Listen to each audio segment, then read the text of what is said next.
friends, Nibs again, out here in the garage, a little bit of goofing around tonight, and I wanted to do a review for you guys. This one's going to be on one that's a loaner to the channel, and I was working up at an elevation today, and my ears are still popping for coming back down to a lot closer to sea level from where I was, but this one is, again, like I said, a loaner to the channel, so I didn't expect it was as old as it is, but these were made or came out around 2013, so probably 10 years ago at least, and they didn't make this particular style very long from what I see. I'm not sure why or what the reasoning was, but this is a Benjamin Trail NP pistol. They were available in 177 and 22 caliber. This particular one is a 177.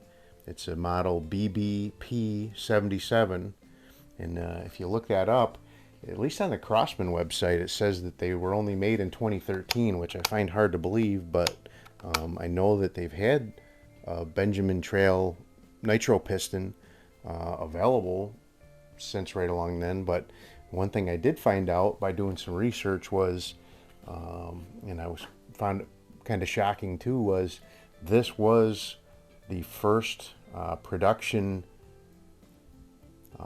pistol with a nitro piston action. Up till then, all of them were spring powered and not nitro piston powered. So that was pretty interesting. So this is a groundbreaking pistol. This particular one has a scope on it that is probably worth 3 to 4 times what the gun's actually worth, if not more. It's a Burris 2X pistol scope.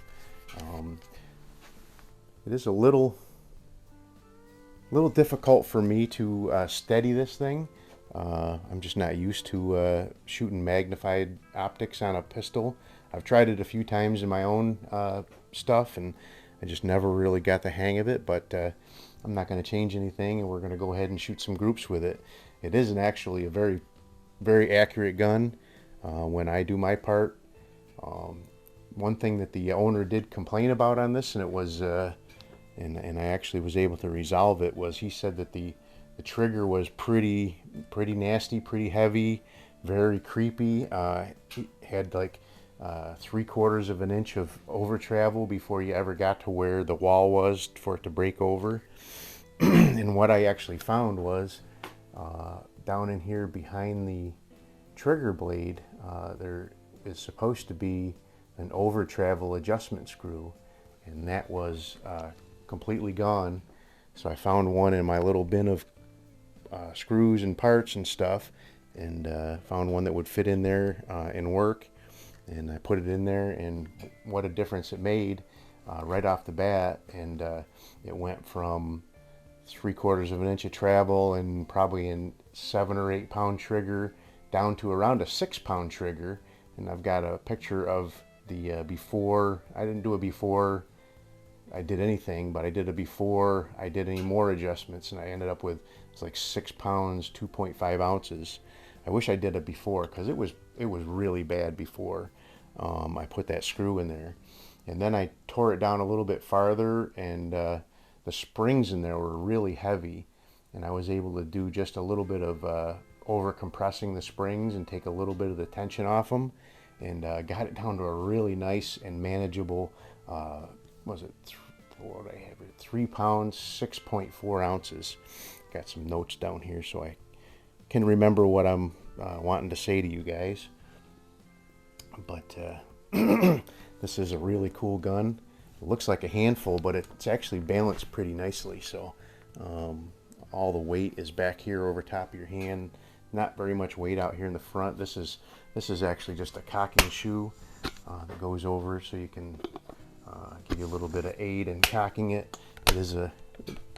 It's really not too bad. The cocking force is not terrible. That was one thing that was really kind of plaguing the nitro piston rifles for a long time, was just being real heavy, but they've got the geometry just right in here with the cocking arm that it's not terrible to cock at all.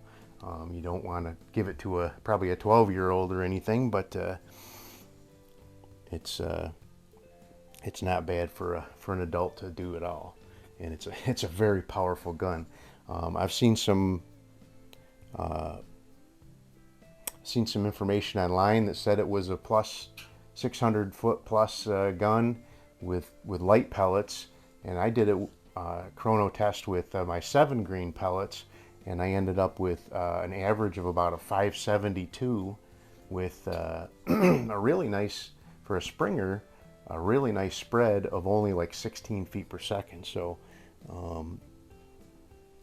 for that, I think that's pretty darn good. So let's go ahead. I'm going to do a couple of groups here. I've got some rifle cutter pellets, and these are 7.71 grain. And then we're just going to try some Daisy cheapos, and they are about a 7.5 grain. But we'll go ahead and start out with the Daisies and see what it does.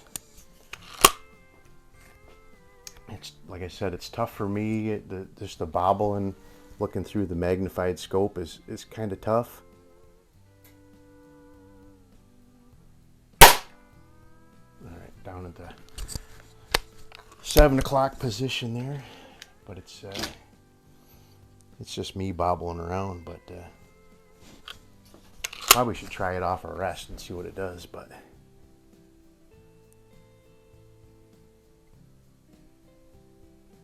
that's better. It's tough for me to steady this thing, and I don't know what it's. I think it's a mental thing, looking through the magnified scope and just seeing the target bobble around so much. It's the only thing I can figure. Just a unmagnified red dot, and I just land them all in there, one right after the other. So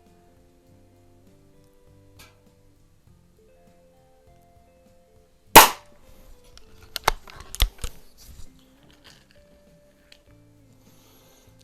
friend did say that he didn't find it to be terribly accurate, and I don't know if it was more so. I haven't tried the pellets. He gave me the tin of pellets. He was using just some Crosman round nose pellets, or domed pellets, and I haven't tried those, or if it was just the horrible trigger on it.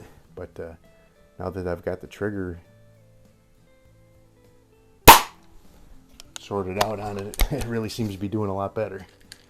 And even with me shooting offhand and bobbling it like I am, it's doing pretty darn good, except for that first one down low there.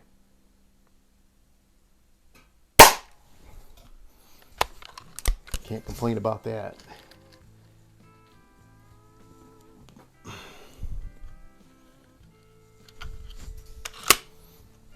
As much as I like my scopes on my rifles, I just have a hard time getting used to an optic on a pistol. At least a magnified optic. So that's a great looking group with some really cheap pistols, or really cheap pellets. Let's go ahead and try these rifle premium, or rifle cutters. These are not even the premiums. These are, again, some budget friendly pellets.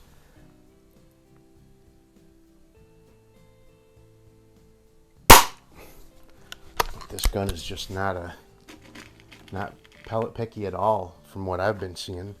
Like, I guess I'll have to try those. I do have some of those domed Crosman domed pellets out here. I'll have to give them a try. But yeah, it's just a little over 3 pounds now. Very manageable trigger. Almost no creep, almost no movement at all, and it just squeezes and it breaks over. So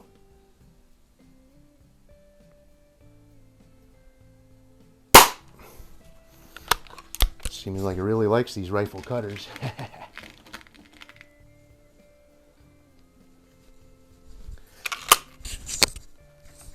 Probably do a head-to-head with this thing or two out here before I send it back. I'd like to get it back to my friend and